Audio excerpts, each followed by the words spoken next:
Ever wonder how the pandemic affects our brain? Do you know that numerous suicidal acts because of the pandemic? Overload activities that causes stress to the student because of distant learning. Just the thought of losing your job and not being able to pay your bills can bring a lot of complications to one's mental health. Or getting anxious and nervous about doing something or seeing something.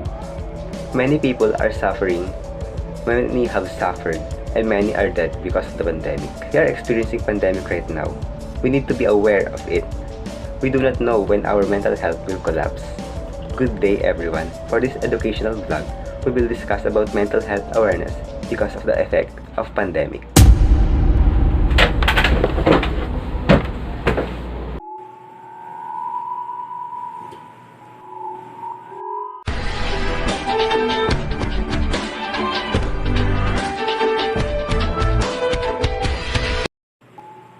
What are the possible consequences that our mental health are bound to take with the pandemic still thriving in these days? Mental health awareness is the recognition that our psychological well-being is an important part of our health, productivity, and happiness, as well as the well-being of our communities. Raising mental health awareness can help you to understand your symptoms, find professional treatment, and perhaps the most important, break the mental health stigma that leaves so many people suffering in secrecy. What mental health disorders that people may develop during this pandemic? The first one is generalized anxiety disorder. This is an anxiety disorder characterized by chronic anxiety, exaggerated worry, and tension. Most people thought this pandemic would last 2 weeks or a month at max, but as the cases go up and the number of deaths increase, anxiety grows amongst people, dreading that they themselves or someone they love might be next. Second is major or minor depressive disorder, a disorder that causes persistent feeling of sadness and loss of interest. This affects how you feel, think, and behave, and can lead to serious emotional and physical problems. As years go by cooped up inside, we start to lose hope, waiting for the unfortunate event that we too may end up dead. The high rates of COVID deaths surely add a major push to this disorder, and of course, the lack of physical interactions with other people because of the 6 feet apart protocol. People end up in a spiraling pit of sadness and depression. And last on our list is insomnia, a sleeping disorder in which you have trouble falling and or sleeping, being asleep. It can either be short-term / acute or lasts a long time / chronic. As we continuously think about the what-ifs of this pandemic, we begin to lose sleep and track of time due to the anxiousness developing this disorder. Sleeping is important to every human being, and lack of it can cause high blood pressure, diabetes, heart attacks, heart failures, or stroke. Other problems may be obesity, depression, pain and immunity, a low sex drive. This can also affect your appearance.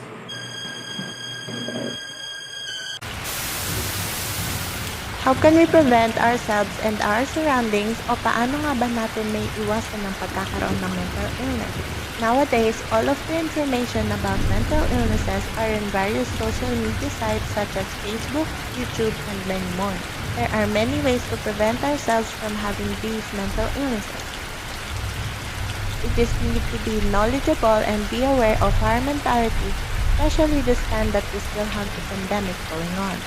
There are some students who have gotten different mental illnesses because of the pandemic. The pandemic prohibited face-to-face classes but insisted modular curriculums and online classes.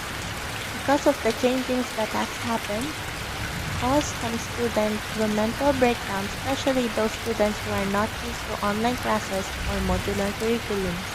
Some students struggle to focus and manage their time due to the change of learning. There is a saying that prevention is better than cure.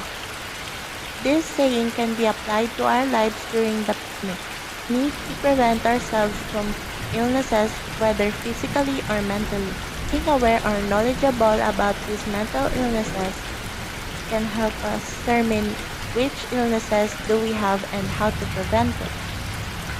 For example, you notice yourself you are anxious or feeling unusual and cannot determine what to feel because you do not know what you are feeling.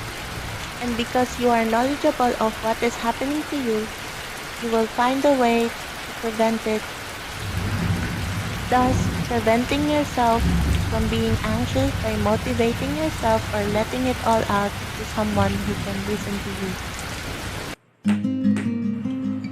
How can we prevent ourselves from numerous mental illnesses? Talk about your feelings. Talking about your feelings can help you stay in a good mental state and deal with times you feel troubled.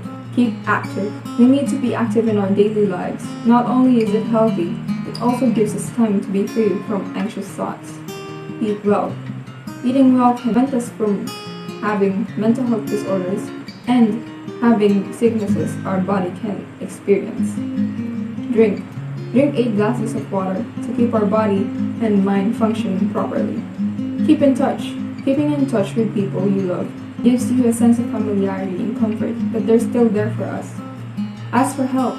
Ask for help if you have a small problem, but if it's getting serious, contact professionals.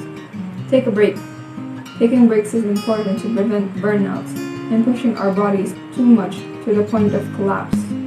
Do something you're good at. Use the pandemic as an advantage to work on yourself and things you enjoy. Don't let the pandemic block out your enjoyment and growth in things you love. Remember that even in these trying times there is hope. And with the words of Emily Dickinson, hope is the thing with feathers that perches in our soul. It sings the tune without the words and never stops at all. You sure go. Or getting.